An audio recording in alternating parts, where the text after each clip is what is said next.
Kana unan bigi daw ba? Ay, kelem belais, nong thang belais, kha belais, line daw belais zet. Oh. Lengsing si. Ay wahan bung mikup ta thu baw phawra. Ay pham malap nati, chaw lap ni. Kai no khoi madam nei na ngang jing tha re yam ta khat pi ri ai ni. Adai samuk tak lak saw ni. Ay apun maluk case group ki kang bu ni. Ay samak tampak pu ni. Tampak pu.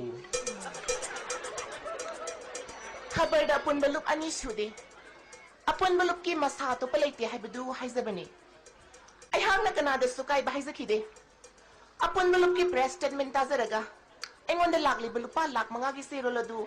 Mapam marang khang de haiduna dustbin thada kre haizabani. Lobam laiduna che tha khibo thoi da ba. Apun maluk case group masak khang da ba. Look ki serol bu dustbin thada kre hebdi. Khoi bu thoi de ni. Party ki sana kangon matungi na khoi bu thoi dab singki hingnam ta thamdi. Nupi ni haiduna na khoina dhamka to bada ki ga do bu nupi du di haidina de. Lupa lak mga haibashibu mi amane kom komatan biya ba senpham lo. Na khoi gi si engon na traga ai gi punshi da kaya mo yam darka laiduna na khoi gi lupa lak mga ina thawrang to goduri bano. Madam, Manipur sarkari makok thongbo officer sing. Asawa phampai ba sing. Akoina highway na badi gi mayum na bomb khai gi ba. Nongoi makhon ta na kharang nangan ki ba. Madudai muk thawai rak taw de gi misim na thok tuna kamera kon nang gi bai pau si. Akoi madam an ta ta drama le ni. Na khoi gi terrorist ko iba thawong na. Ki han khangan duna ai gi wakal honga da banate. Ai bu ima pabung na sarkar gi thaba ma taw halakpa. Hingna na ba shell khra tali basida na khoi gi saru yaude. Sel tan ba kayam wa ba ge haibu khang na ba. Thabak shu awa ba khango. Kana da ba wona ma thayam san bi gano. Ai thabayam lezai. Ngai ko. Nang nupi mazan. Lai sabi ni. Nang bo ina pelong me khaira hat padi mit pokop lo. Adu apun maluk case group. Nupi ngang da khud ek tha da wai ba kanglun ri matungina. Nang na langjar panara sama sunna ni pan ba wai nga pi. Ai gi punsi da kana da sulalakte. Lamdam sila lei ba terrorist singbu ai hang na pungning khak thawaloi. Na hak ai ga. Ai na Bisnupur da SDO ina puringai matam da su ye na khraba miyoi ni. Na hak na lal hobagi ming da thika shuloba. Na khoi gi zat ki school building ning khai handuna. Satra hat panga mamakai sharbium saduna na khoi gi wakal ai sapsa na khangi. Samang sunna manga. 105. Nang nei ngodi ral siri bi samang sunna manga sure. Amani da ngai re nang check sal. Ai buching da transport thana na ba. Na hara concern minister damka tawrami. Sing da taba mabutam da. Secretary gi hutta hamna na bohon rami. Matam madu reshon mali khalami adubu ai di sonde. Bono to han tawak tani. Koi ni malai wa kinatna phatwa khalam ta khandi. Madam, nang lare hebi mati magul lebi no pini. Hanjin hanjin koi wa gi mayap to left na thoyo sitabai phone. Pokhai be matam na sulak na tana thai khai soiro.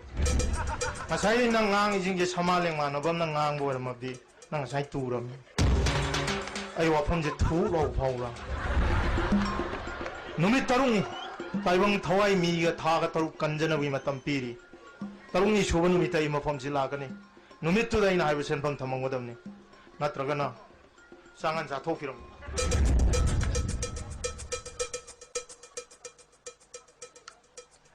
Numit tu da sawa saklena punsi yaroi ba saklen hoi gani. Ai satke.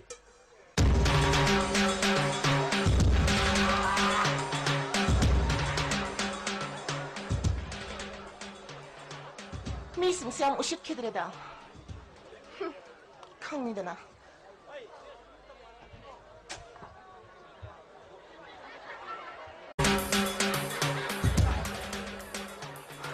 Engang le to ke. Ai nei khang khang ogna sat lang phau jalo sida thu lo phau ra. Ai songi kang bubungai zerambani. Haina khibini mitadi lakpidre. Numito Chief Minister gi piaro. Kana. Manglem. Manglem ni Imphal West ki SPM di OCD standard pa office na dom singgip kanglon khudi ma koi loin khangi. Aduna ni thangnaba numita dong itul sibong Chinese grenade ama khudol loin thamjaram badu. Bom lang shinbi.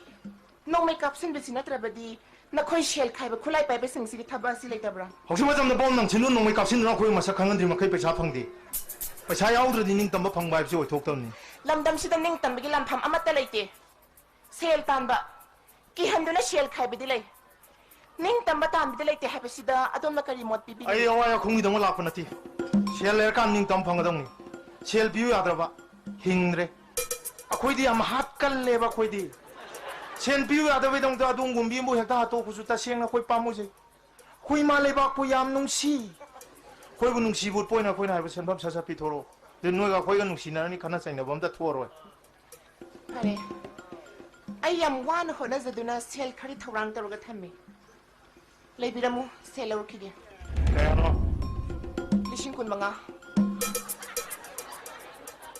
ไอ้เนี่ยฮะมันดีลากมังงานี่อะตัวนั่งเนี่ยลูกปลาลิชิงคุมังงาลากมังงาไอ้เจ้าดวงมีมนี่ซ้ำๆนะปีบังอ่ะมาเช่นพัมนี่ขลังหายมันนี่ไอ้เกมมุงสิไอ้เงินดิเพนต์ตัวบันนี่ปีบังอ่ะเลยแต่เป็นเซนพัมหายแล้วก็ดำก้าสปงตัวบินดาเลยบิดามูไอ้เซลล์คิดยังง่ายครบไอ้วัดปีลิเกโมบายโมบาย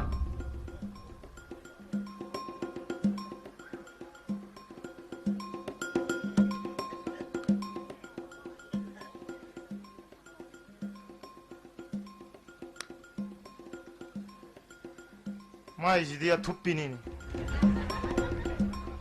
กูยังกันไม่มองนี่มาเสียจะบางลงพวกใครอะไรที่เชรันทุรันดำข้าครับตัวที่ข้าทุกข์นี่จ้ะก็ตอนนี้อาคาราอุนังฮัลโหลนะบอมเลยอยู่แต่ไปชัดทิ้งนั่นนี่เยี่ยงตาเรียน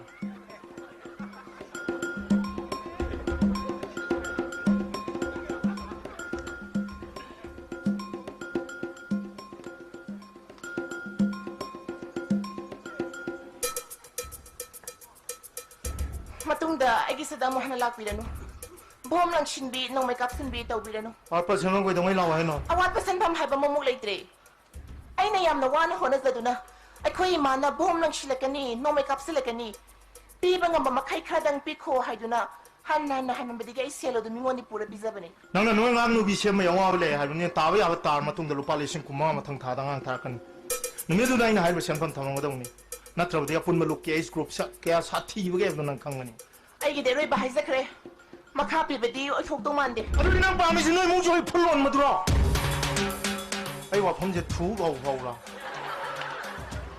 อันตั้งไงบิโคโมบาย